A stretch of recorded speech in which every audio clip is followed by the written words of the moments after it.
One of the most common situations that people find themselves in when they come to us is they have found out that their entity is suspended while in escrow. Just a couple of weeks ago, I had a client that contacted us on a Thursday morning. Lisa began to share her situation, and one of her comments was, "We were supposed to close escrow on Monday, but I realize that's not going to happen now." After talking to her for a few more minutes and finding out more details of her situation, I assured her that she indeed would be able to close on Monday. We were very busy on her project Thursday afternoon and then Friday, and on Saturday morning her entity showed active and she did close escrow on Monday as planned. In the last video, I touched on and encouraged you not to file anything either online or to do any e-payments. The reason for that is a lot of clients that do come to us, they've kind of started the process and they realize that it might be kind of beyond their pay grade. They're a little bit frustrated, and so they're like, I don't know what to do, and then that's when they find us. And they've submitted something, they've mailed a couple things in, they've done something online, and they've maybe lost a week or 2-3 weeks. The fastest and most efficient way to handle the Reviver process is to do it in person at the local office. Most Revivers are not simply resolved. It takes multiple trips to the FTB office to get things taken care of and get revived. That's why our staff goes to the FTB and the Secretary of State daily on behalf of our clients. The biggest factor in time-critical revivers is escrow or litigation. Suspended companies lose all their legal rights. They cannot obtain funding, they cannot enforce contracts or defend themselves in court. Recently, we were contacted by an attorney from the state of Louisiana, and he had 3 business entities, and he had a court date coming up in 2 days. I spoke to the owner of the entities. He was located here in California. After much conversation, emails, and correspondence, we were able to get the 2 entities he needed revived in 1 day. The other advantage to using a company like ours is that we can bring clarity to your situation as well as relieve a lot of the stress. It's very stressful just going to the local office, waiting in line, getting a parking place. All the details can be very frustrating, and working with the FTB counter staff might be like learning a foreign language to some people.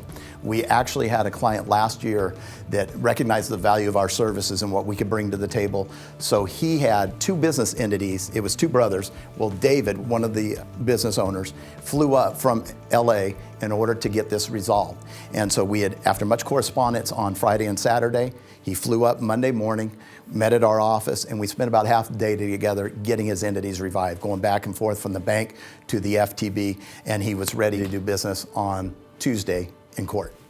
Another client I spoke to recently had explained the situation where he had literally spent between 6 and 8 hours with his CPA driving to the FTB to take care of his situation. Unfortunately, there were still some unresolved issues, and that's when he contacted us. Not long ago, I was at a window and I overheard the gentleman next to me verbatim. He said, "This is my 6th or 7th time here, and I get a different story every time. I want to know what the real story is," as he was speaking to the counterperson as well as the manager. Some of these frustrations are very common with the FTB. When you retain our services, we begin advocating on your behalf to resolve the situation. It's much less stress upon us, and we're able to communicate much clearer with the FTB as well as be that go-between that brings clarity to your situation and simplifies your process. One of the things that we offer in relieving that stress with the correspondence with the FTB is we can email you forms, some of which are no longer available on the FTB's website because they've timed out after maybe 10 years, depending on which forms you're looking for. But whenever we go to the counter, we will find out which forms are needed. We will send those to you in an email, saving you a lot of time. We save a lot of clients' time in this process of preparing their forms and gathering everything together.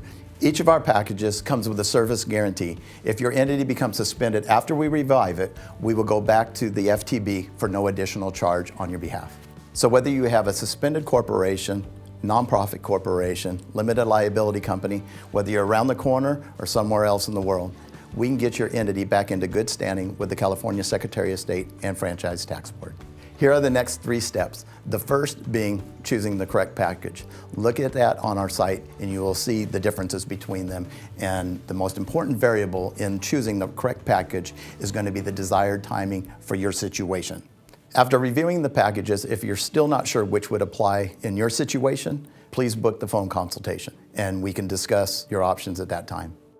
Once you've chosen your package, the second step will be our firm contacting you, discussing your situation. Whenever you choose the Platinum, Gold, or the phone consultation, we'll contact you within 15 to 20 minutes, and we will find out what your goals are and develop a plan of action right away. And the third step is that we will work with you to quickly and professionally revive your entity. And if you have any additional questions that I did not touch on, I'd be glad to answer those in a personal consultation. Getting entities revived, that's what we do.